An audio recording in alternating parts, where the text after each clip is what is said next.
puede enfrentar cualquier adversidad si actúa a partir de rendir cuentas al tribunal de su conciencia. Si actúa de manera consecuente, si considera que lo más importante en la vida es la honestidad, si estás bien con tu conciencia, estás bien contigo mismo, estás bien con el prójimo. ¿Por qué no han podido destruirme? Por eso, ese es mi escudo. Imagínense cuántos años luchando, resistiendo. Y no han podido, porque se necesita ser consecuente. Si yo llevo 40 años más luchando por mis ideales, trabajando por la gente, y sobre todo por los pobres. Y además, he escrito como, no sé, 12, 15 libros en los 40 años. Sobre todo desde que empecé como opositor, aunque cuando fui director del Instituto Nacional Indigenista de 1977 a 1982, también dejé escrito lo que hice. Y luego, en el 88, un libro sobre el fraude en las elecciones de Tabasco. Y como a los 2 años, otro libro también. Y así, casi cada 2 años, 3 años, un libro sobre todo el proceso. Cuando soy candidato la primera vez a la presidencia,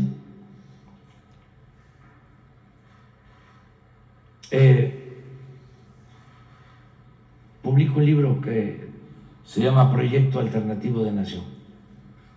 Por ahí anda.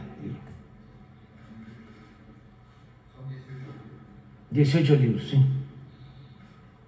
Entonces, búsquenle en los libros. ¿Qué político ha escrito? No hablo de 18 libros, hablo de que se escriba sobre lo que uno hace, lo que uno piensa. Y busquen en los libros qué contradicciones hay. Claro que ya lo han hecho mis adversarios.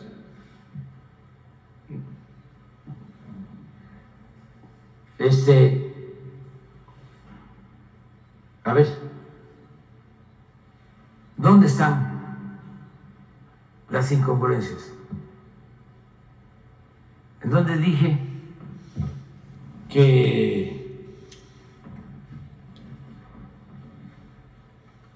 había que aumentar los impuestos?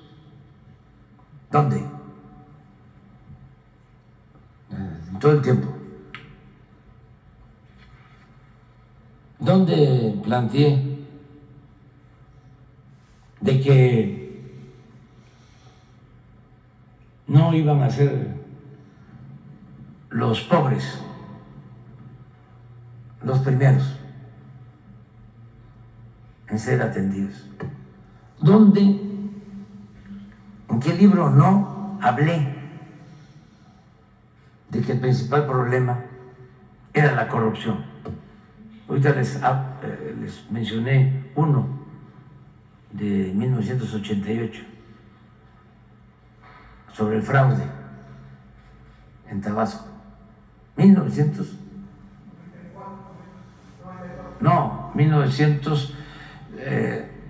sí, no, el 88.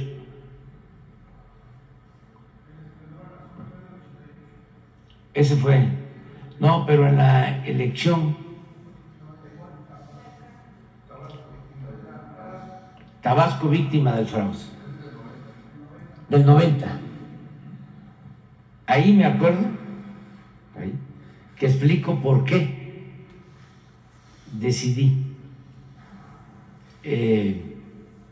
ser opositor. Y una de las razones que esgrimo es el de combatir la corrupción desde 1990, porque existía, bueno, no había tanta como la que se dio después, porque en 90 empezaba a intensificarse la privatización con Salinas. Estaban todavía por vender, por entregar todos los bancos. Todavía no estaba el FOBAPROA, todavía no estaba la entrega de los ferrocarriles, la entrega de las minas. Y ya desde entonces yo estaba planteando que me deslindaba de la política tradicional porque se necesitaba acabar con la corrupción. Entonces, con los padres hoy vamos a informarles sobre eso y aclararles muchas cosas.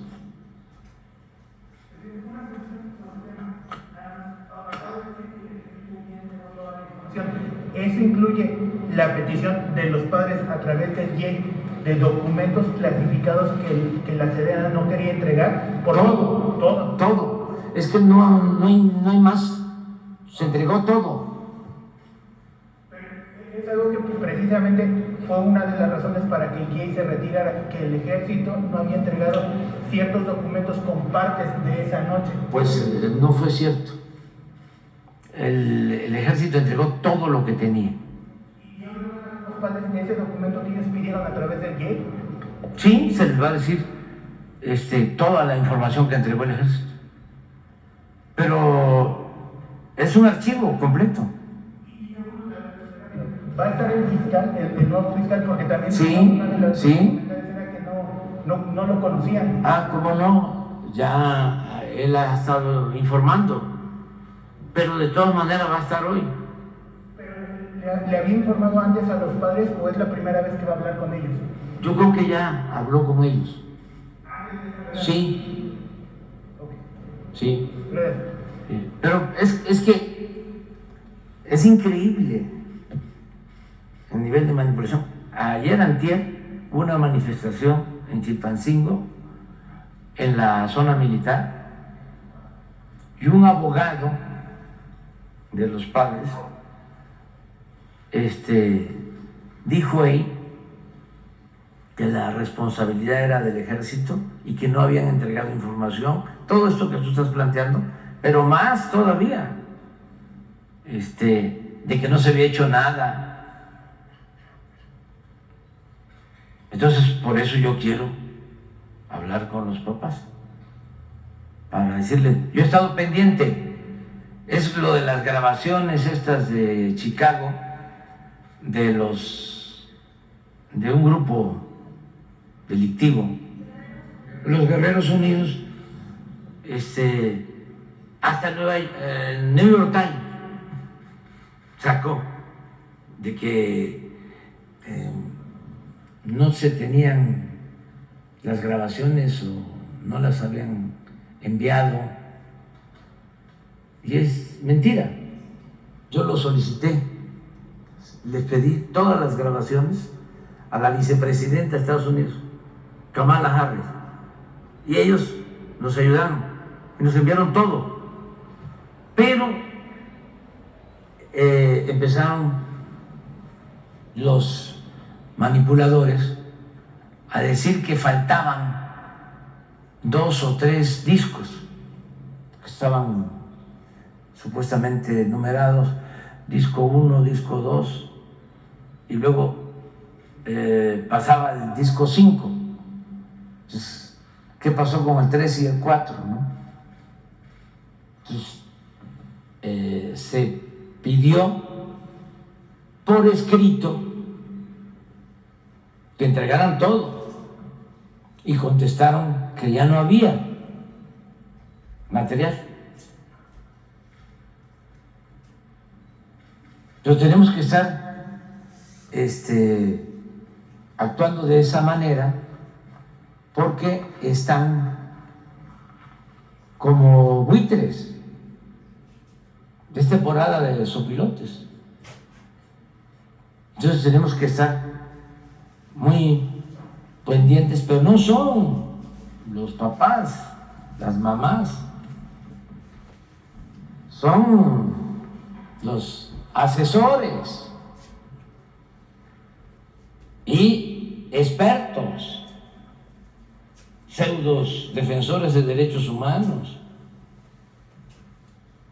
que no nos ven con buenos ojos, hasta el de la ONU.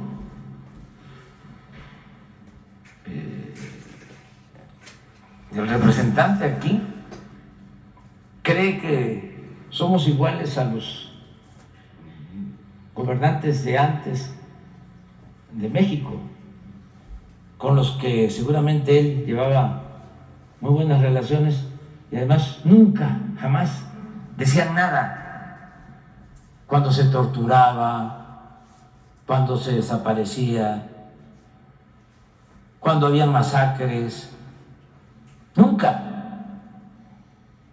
Y hay una pequeña diferencia. Antes, el violador principal de derechos humanos era el Estado. Ahora eso no sucede. Pero no lo pueden aceptar,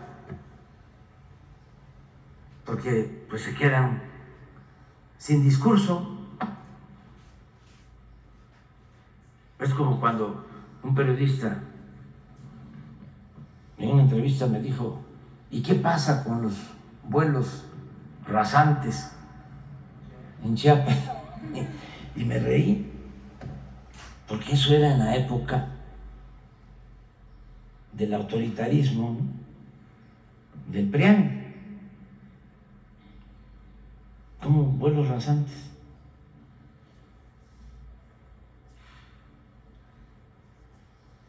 Pero se quedaron con eso porque ese discurso, es importante tratar el tema, viene de tiempo atrás,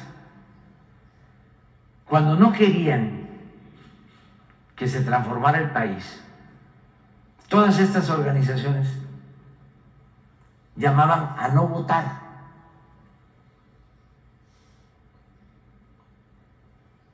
Y decían que todos éramos iguales, porque si la gente no participa y internaliza el supuesto de que todos son iguales, ¿quién gana? Pues el que obtiene el poder, omnímodo, el oligarca.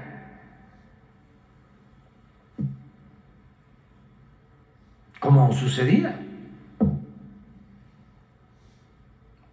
Entonces, consciente o inconscientemente, le hacían el juego al autoritarismo y al régimen de corrupción. Y digo consciente porque sí, no era del todo espontáneo, porque esto se dio en todo el mundo. Un fenómeno, a la par que echan a andar el modelo neoliberal desde que dan el golpe de Estado en Chile y utilizan a este país como laboratorio para la aplicación de las políticas privatizadoras, que luego ese modelo se extiende a Estados Unidos, a Inglaterra, a todo el mundo. A la par de eso, cuando empiezan a hablar de que debe desaparecer, diluirse el Estado y todo quedar en manos del mercado,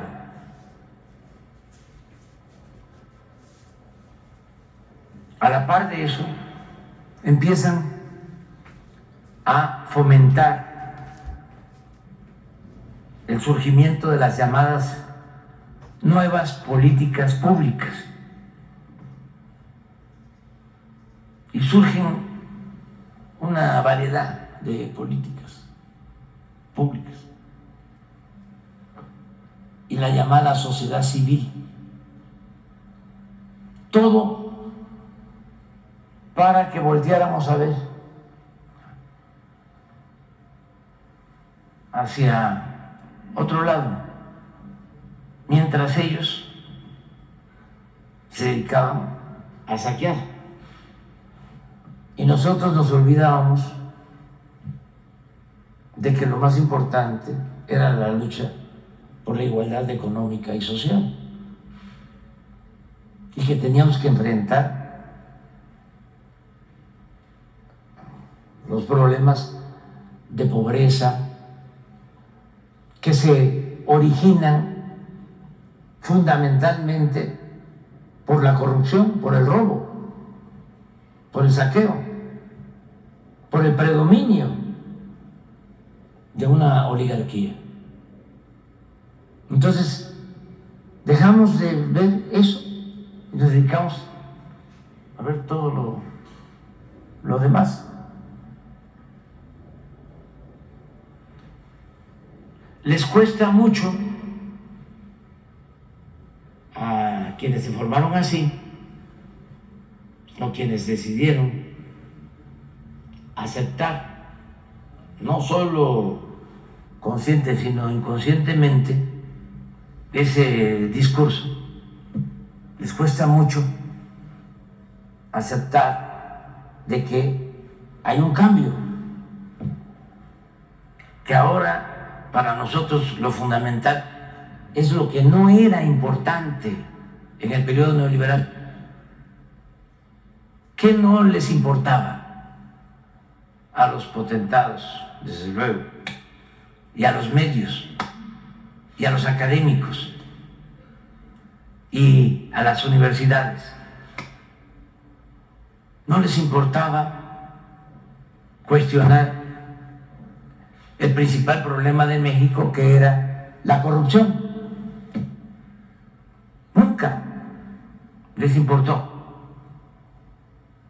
Estamos hablando de décadas. Hagan una investigación, ustedes que son mirones profesionales. Vayan a las universidades, a las más importantes.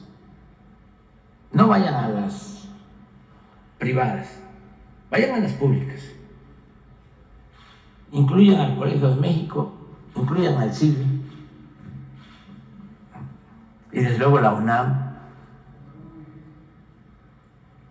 sí, la UDG, la Metropolitana, y vayan y revisen sobre los temas de las tesis durante el periodo neoliberal. Y me vienen aquí a informar, no a mí, a todo el pueblo, cuántas tesis se hicieron de nivel licenciatura, maestría y doctorado sobre la corrupción en México en el periodo neoliberal, del 82 a el 2017, al 2018. 36 años. No, ciencia social o de cualquier carrera, pero bueno, ciencia social, desde derecho hasta filosofía, pasando por economía, por ciencia política, por psicología.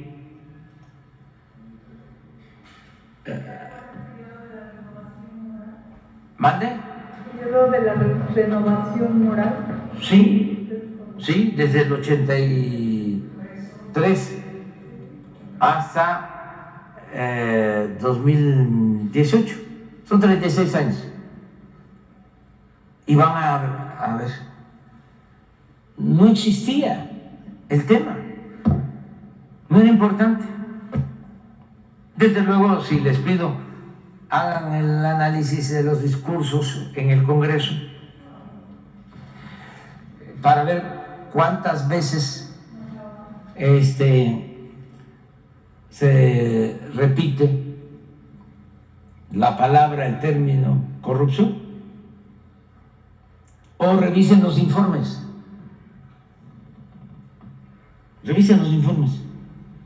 presidenciales. ¿Cuántas menciones a la corrupción? Entonces, nosotros sostenemos la tesis de que la corrupción es el principal problema de México y que fue lo que más dañó al país. Nada ha dañado más a México, repito y repito, que la deshonestidad de los gobernantes. Esa es la causa principal de la desigualdad económica, de la pobreza, de la violencia. Entonces, eso es lo que nosotros estamos enarbolando como proyecto de nación. Buenos días, presidente. José Manuel Fuentes, de Capital 21. En primer tema, ayer se presentaron en la conferencia matutina los casos de varios jueces y magistrados que han beneficiado presuntos criminales. Destaca el caso del fiscal de Morelos, Uriel N., al que se detuvo por encubrimiento por el delito contra la administración de la justicia en el feminicidio de Ariadna Fernanda. Y digo que destaca este caso porque la defensa del Poder Judicial le ha otorgado pues 3 amparos por 3 órdenes de aprehensión diferentes. Aquí quiero saber su punto de vista, presidente, y también, ¿a quién le preocupa tanto que el fiscal enfrente la justicia? Yo creo que lo están protegiendo en el Poder Judicial Federal. ¿Quién? Pues pienso que los ministros de la Corte, no todos, pero sí, la mayoría. Les voy a decir por qué. Porque todos los amparos que les están concediendo,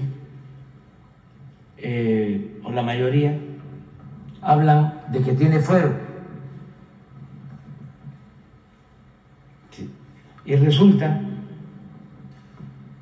que funciona el fuero, en su caso,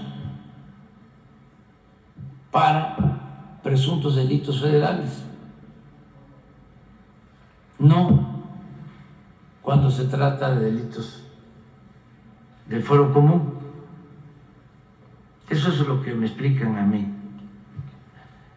los abogados. Y ya resolvió la Corte eso que les estoy planteando. Sin embargo, no han elaborado, tiene un término jurídico para que entre en vigor. No han hecho el engrose famoso. Y como todavía no está el engrose, sigue este limbo y los jueces están otorgando amparos porque suponen de que tiene fuero y no puede ser juzgado. Cuando ya la Corte resolvió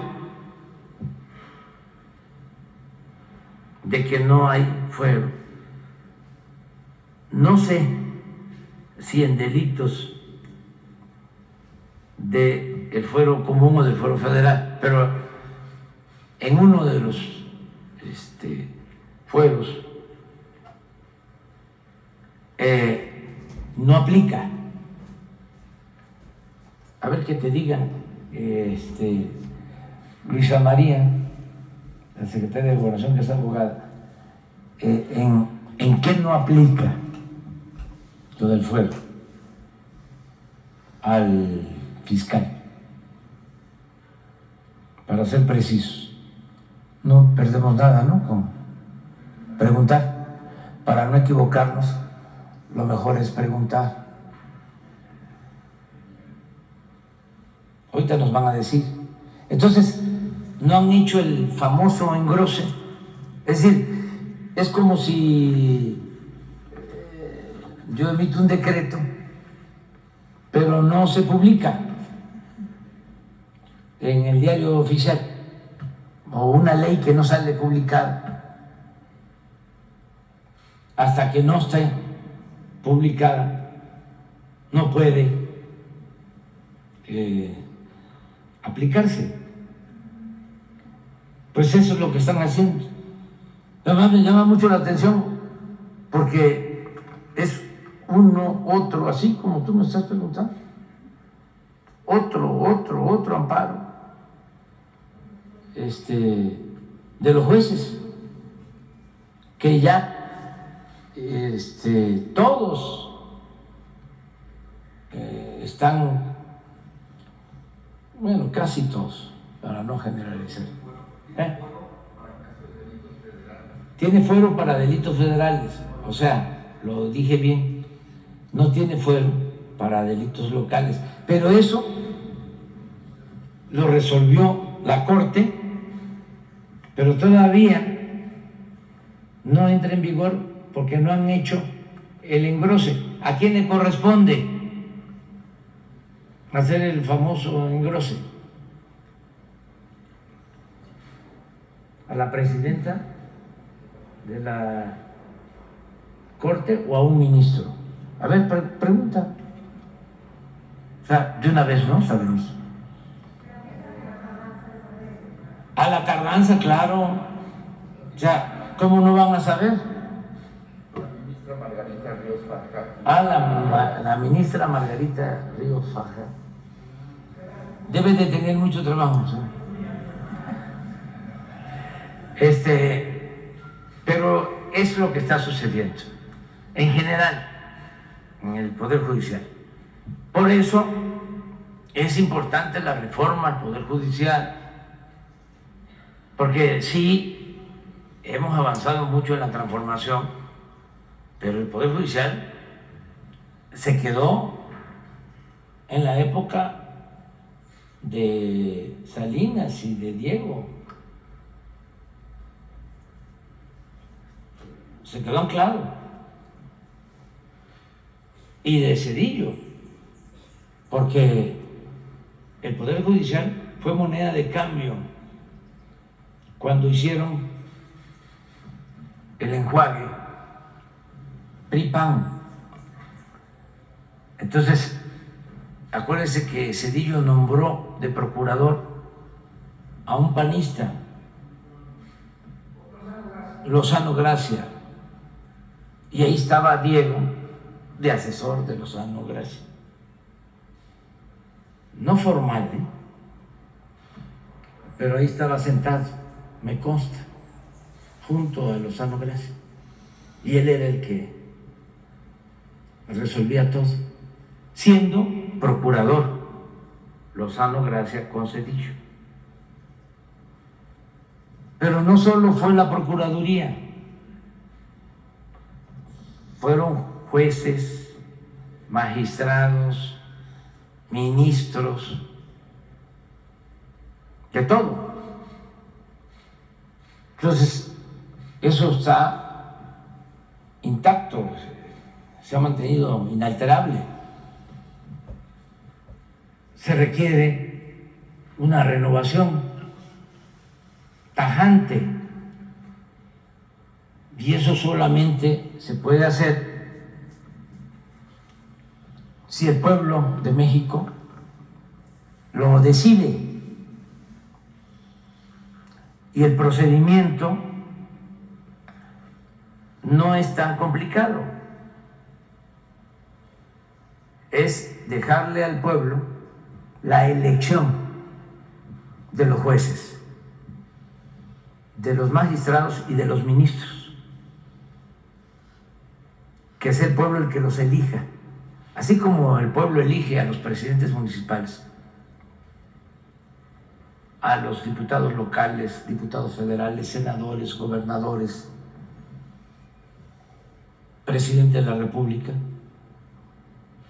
así como se elige a los representantes del Poder Ejecutivo, del Poder Legislativo, que se elija también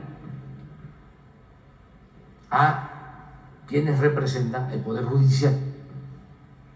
Eso va a ayudar mucho, porque los cambios son necesarios, más cuando hay mucho tiempo, ¿no?, manejando una política, cuando ya están anquilosados estos organismos. Hace falta ventilarlos, reformarlos. Cuando estaba el ministro Saldívar de presidente, me llamaba mucho la atención y además me gustaba porque hablaba del combate a la corrupción en el Poder Judicial. No había yo escuchado eso. Incluso habló de los problemas de nepotismo que habían en el Poder Judicial y de otros vicios, pero no se avanzó. Pero sí hubo el intento de llevar a cabo una reforma. ¿Y por qué no se avanzó, Nosotros presidente? también quisimos, ¿no?, ya lo expliqué, sin desaparecer a los que estaban o quitarlos y poner a otros, como lo hizo Zedillo. Pensamos que, como me tocaba proponer a 3 o a 4, que yo cuidara de que fuesen gentes íntegras, ¿no?, rectas, y que de esa manera iba a haber una correlación de fuerzas favorable a los intereses del pueblo, y que desde la Corte se podían dar los cambios en el caso de toda la estructura del Poder Judicial. incluyendo al Consejo de la Judicatura, que es el que se encarga de vigilar el recto proceder de jueces y magistrados, pero fracasamos, porque los que propusimos de 4, 2 se fueron al bloque conservador. Así es. Entonces ya quedaron 2 que han actuado con más apego a lo que debe ser la transformación del país, pero minoría, los mayoritean. Entonces, ¿cómo se le hace? ¿Cómo se evita la corrupción en el Poder Judicial, que impera, que predomina? Pues el único remedio es la democracia, que es el pueblo el que renueve el Poder Judicial. No quiere decir que sea perfecto el método, pero es lo mejor. No hay nada mejor que la democracia. Pues, para decirlo de otra manera, lo menos malo. Entonces, si queremos tener un Poder Judicial, porque no es un asunto sencillo, es complejo por los intereses. Aquí, porque dijimos basta y resistimos y aguantamos y no nos moverán, llueve, truene o relampaguee, y así hemos avanzado. Y también se ha avanzado en el legislativo, pero en el judicial nada. Al contrario, ha habido retrocesos. Imagínense que le otorgan amparos a presuntos delincuentes a diestra y siniestra, que protegen a potentados,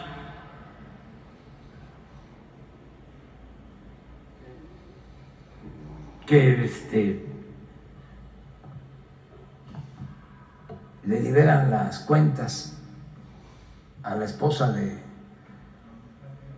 García Luna el mismo día que están juzgando en Nueva York a García Luna, que nombran como el encargado de la oficina de la presidenta de la Suprema Corte de Justicia a uno de los hombres más cercanos a García Luna. No, pues sí está mal. Ya ofrezco disculpa, ¿no?, por la molestia que pueda causar lo que estoy diciendo, pero no me puedo quedar callado.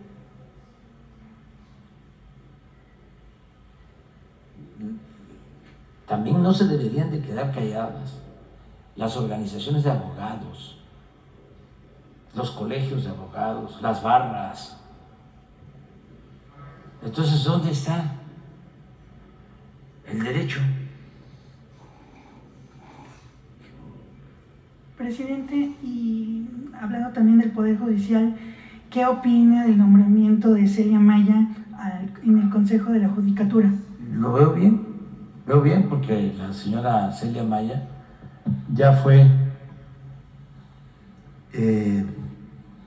magistrada en el Tribunal Superior de Justicia de Querétaro, y es una mujer recta, abogada recta. Y aprovecho una cosa también, porque tengo que andar aclarando. Ayer alguien propuso de que por qué no los expresidentes pasaban a ser senadores. Lo voy a decir de manera muy coloquial, zafo. Zafo, o sea, a mí que no me metan en eso. Yo ya lo he dicho, soy un hombre con convicciones y de palabra. A mí me queda 1 año y 10 días, sí. Y yo ya termino, entrego la banda presidencial y me jubilo. Y no acepto ningún cargo hacia adelante, ni nacional ni en el extranjero. Y no voy a participar en ningún evento, ni académico, ni político, nada. ¿Ni internacional? Absolutamente. Y no vuelvo a opinar sobre cuestiones políticas. No voy a tener comunicación con redes, voy a cancelar completamente mi Twitter, mi Face, completamente. No voy a recibir a nadie que me plantee nada vinculado a política. Se lo he dicho hasta a mis hijos, que cuando me vayan a ver a Palenque, es un tema vedado, ¿sí? No podemos hablar. Podemos hablar de la historia, la filosofía, la música, el béisbol, sí. Ahora sí voy a tener más tiempo también para el béisbol. Me voy a dedicar a escribir, no para publicar pronto. Voy a publicar a los 3 años, 4 años, después de haber entregado el gobierno, porque es lo que me va a llevar 3, 4 años terminar un libro que quiero sobre el pensamiento conservador en México. Pero como es un trabajo de investigación que va a requerir analizar muchas fuentes históricas, desde el Chilambalán hasta lo que se pueda, que ya está investigado, de glifos, toda la experiencia oral, porque no quiero el pensamiento de la llegada de los españoles a la fecha. No, lo más importante es conocer el México profundo, porque no está estudiado, no está analizado, lo que haya en códices, lo que escribieron los primeros soldados europeos, los frailes que llegaron, y todo lo que todavía se mantiene, porque son tradiciones, son costumbres que se han ido transmitiendo de generación en generación y están ahí. Y eso es lo que somos como mexicanos. Entonces, eso me va a llevar mucho tiempo, como 3, 4 años. Y el último libro que voy a escribir sobre temas políticos, sobre el tema político, lo voy a terminar en diciembre ya de este año, ya lo llevo bastante avanzado, y se va a salir, creo, publicado en marzo. Ya es el último libro. Entonces, no voy a participar en nada. Esto por lo del Senado, ¿sí? Y ninguna otra misión. Ya viene el relevo generacional. Estoy contento también por eso, porque va a haber continuidad, un cambio, estoy seguro. Y además, como dicen mis adversarios, tienen en eso un poco de razón. Ya estoy chocheando. Ya.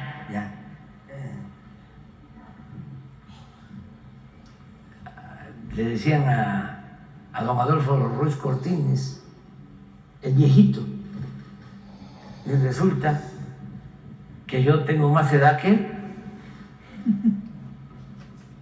O sea, cuando él llega a la presidencia, creo que tenía 60 años, y yo llegué a los 65, 66, voy a cumplir 70.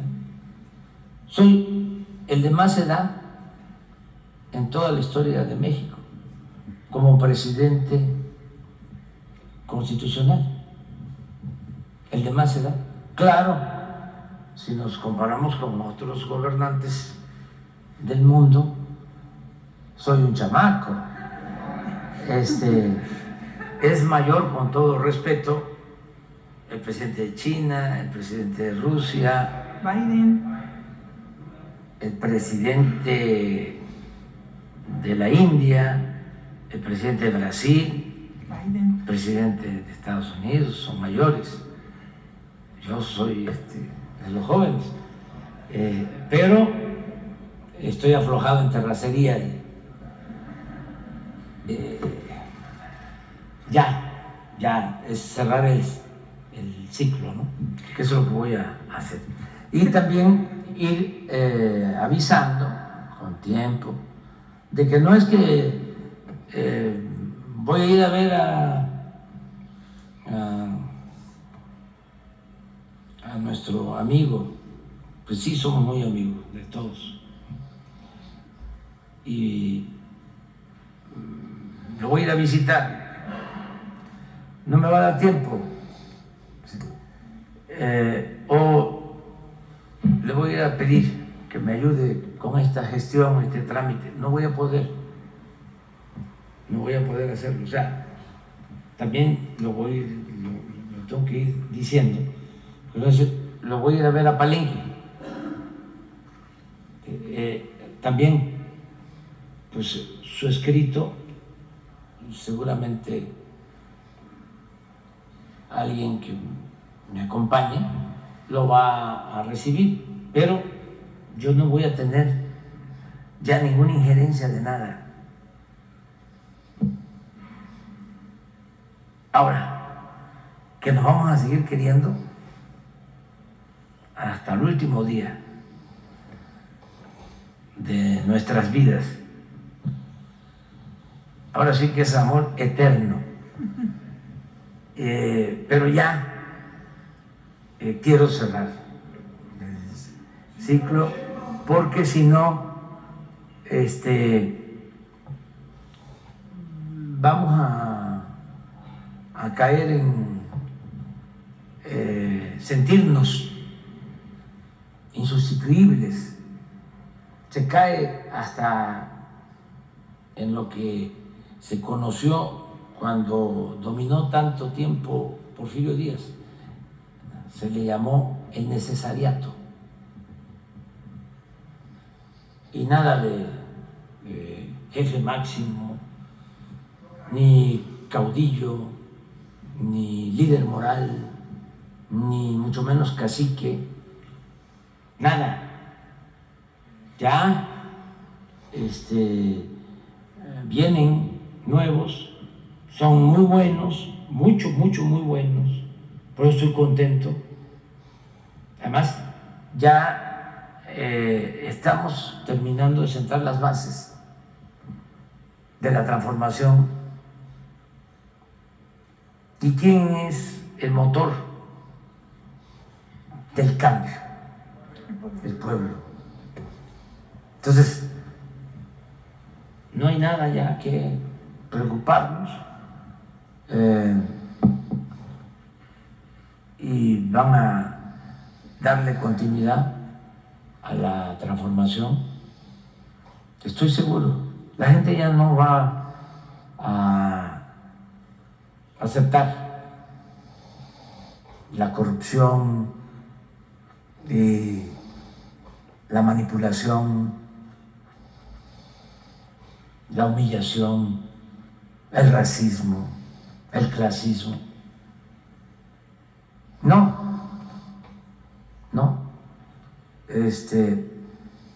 Y no se va a dejar engañar. Perdió tiempo la oposición porque también son muy poderosos económicamente, ¿no? Pero también muy limitados en lo político, que es un oficio. Y su misma prepotencia, arrogancia, ¿no?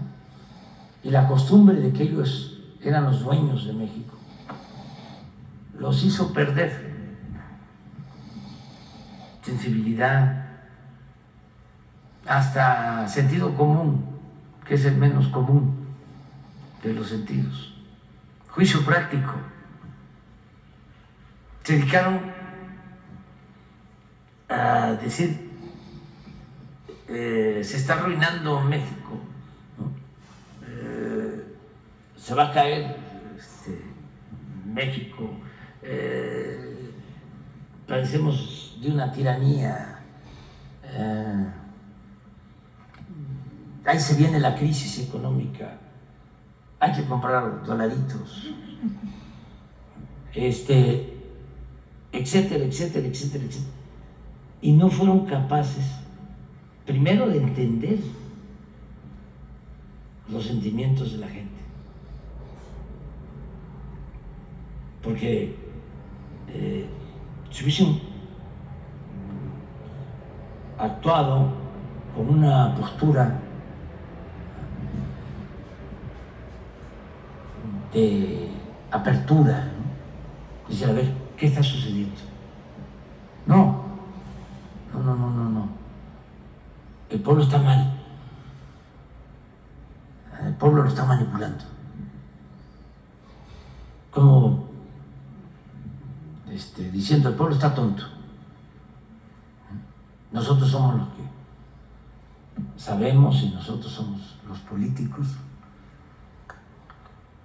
Primero eso, aceptar que hay un cambio de mentalidad en el pueblo y respetar al pueblo y querer al pueblo.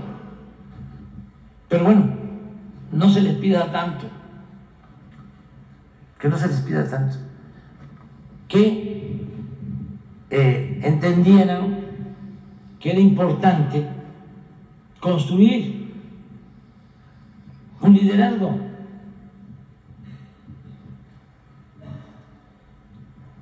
Porque en otras partes, sí, bueno, ahí está el caso, ¿no? Que desde luego que no me parece, ¿no? Correcto porque es una charlatanería conservadora que va a ser todavía más lamentable para el pueblo argentino, pero está lo de Milei. Construyeron a Milei los mandones en Argentina, con los medios. Pero aquí se les pasó el tiempo.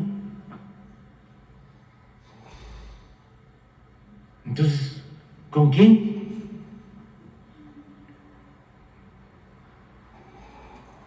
¿Con quién? Y afortunadamente, por el lado del movimiento de transformación, hay unos muy buenos cuadros para darle continuidad a lo que ya iniciamos. Porque se requieren los dirigentes y no es fácil conseguir un dirigente. Pueden tener el apoyo de todos los medios, pero lo que Natura no da, Salamanca no otorga. Miren lo que está sucediendo, no puedo hablar,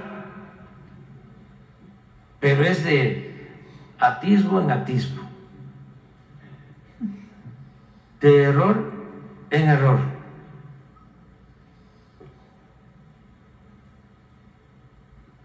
Porque, ¿qué sabe Claudio X González, hijo, de política? ¿Sabe más el presidente del PRI? ¿O el presidente del PRD? ¿O el presidente del PAN? ¿Saben más? Y resulta que él fue el que se colocó por encima de todos. Ayer o antier estaba yo viendo una declaración del papá de Claudio X, señor, diciendo que habían hablado con un aspirante y que lo que le habían dicho era que se privatizara el petróleo y se privatizara la industria eléctrica. O sea, es lo mismo. Lo mismo. Que no podían haber encontrado otros asesores con más imaginación, con más talento,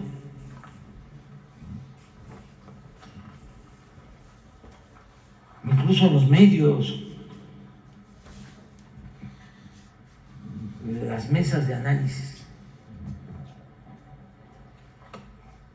Estaba yo viendo Riva Palacio, que viene desde la época de Salinas,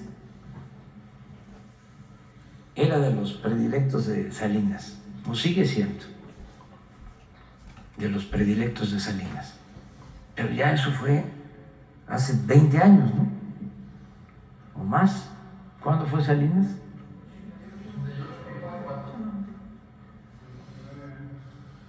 '30, y ahí sigue.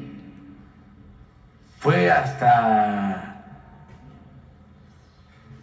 director de Notimex, ¿sí?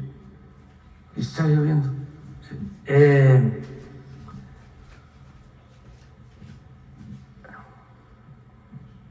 Según su fuente, que es la de aquí de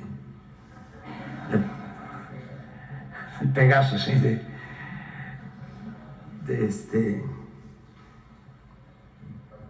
de Patio Central, su fuente.